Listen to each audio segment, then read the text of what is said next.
नमस्कार। आज हम बात कर रहे हैं दिल्ली में यमुना के बढ़ते जल स्तर की।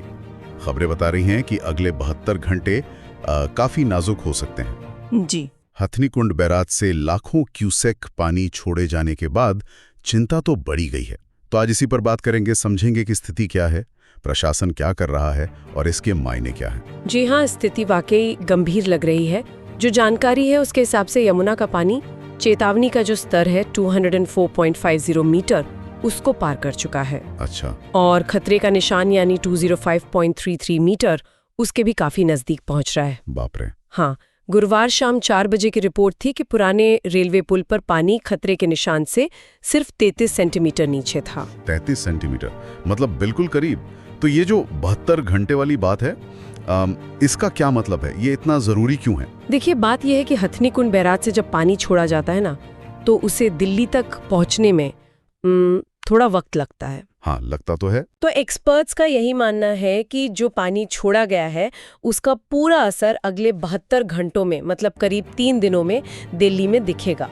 इसीलिए ये टाइमलाइन इतनी जरूरी बताई जा रही है। अच्छा, तो आने वाले 3 दिन असल में क्रिटिकल हैं। तो फिर प्रशासन क्या कर रहा है? मतलब क्या कदम उठाए जा रहे हैं? प्रशासन तो पूरी तरह अलर्ट पर है, खासकर जो निचले इलाके हैं जैसे यमुना बाजार हो गया, कश्मीरी गेट, वजीराबाद। हाँ, जो बिल्कुल नदी के पास हैं। जी बिल्कुल, वहाँ रहने वाले लोगों को सावधान रहने को कहा गया है और ये भी कि अगर हो सके तो सुरक्षित ऊंची जगहों पर चले जाएं। लोगों से कहा गया है कि अपने बच्चों का और अगर मवेशी हैं तो उनका ध्यान रखें और अभी यमुना किनारे न जाएं। ये दिखाता है कि स्थिति को कितनी गंभीरता से लिया जा रहा है। और ग्राउंड पर क्या दिख रहा है? मतलब जमीनी हकीकत क्या है? पानी का असर साफ नजर आ रहा है? बिल्कुल, रिपोर्ट में कालिंदी कुंज घाट का जिक्र था।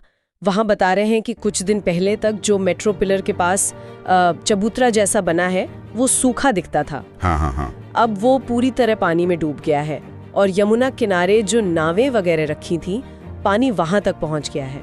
लहरें भी काफी तेज लग रही हैं किनारों पर। अच्छा। इससे पता चल रहा है कि बहाव कितना तेज है। ये तस्वीरें तो फिर वाकई चिंता बढ़ाने वाली हैं। हाँ है तो। और इसी खतरे को देखते हुए प्रशासन ने रेस्क्यू टीम्स को भी तैयार रहने को कहा है बचाव कार्य के लिए। ठीक है, एक एहतियात के तौर पे। जी, एक जरूरी एहतियाती कदम है। देखिए, रिपोर्ट में सवाल भी यही उठाए गए हैं कि क्या दिल्ली फिर से बाढ़ के संकट में घिर जाएगी? क्या यमुना का ये बढ़ता पानी फिर दिल्ली को डुबोएगा? ये सवाल ही अपने आप में बताते हैं कि हालात कितने गंभीर हैं।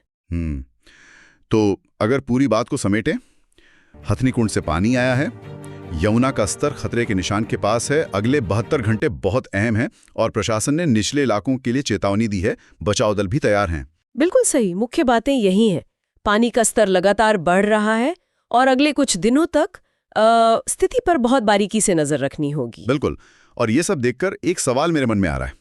हम ये लगभग हर साल या हर दूसरे साल देखते हैं, है ना? हाँ, ये पैटर्न तो बन गया है कि यमुना उफान पर आती है, प्रशासन चेतावनी जारी करता है, लोगों को हटाया जाता है, बचाव दल तैयार रहते हैं। तो ये जो बार बार बाढ़ का संकट आता है, ये नदी किनारे जो समुदाय बसे हैं उनकी सुरक्षा और हमारे शहरों की प्लानिंग, मतलब अर्बन प्लानिंग, इसके बारे में क्या गहरे सवाल खड़े नहीं करता? इस पर शायद हमें और सोचने की जरूरत।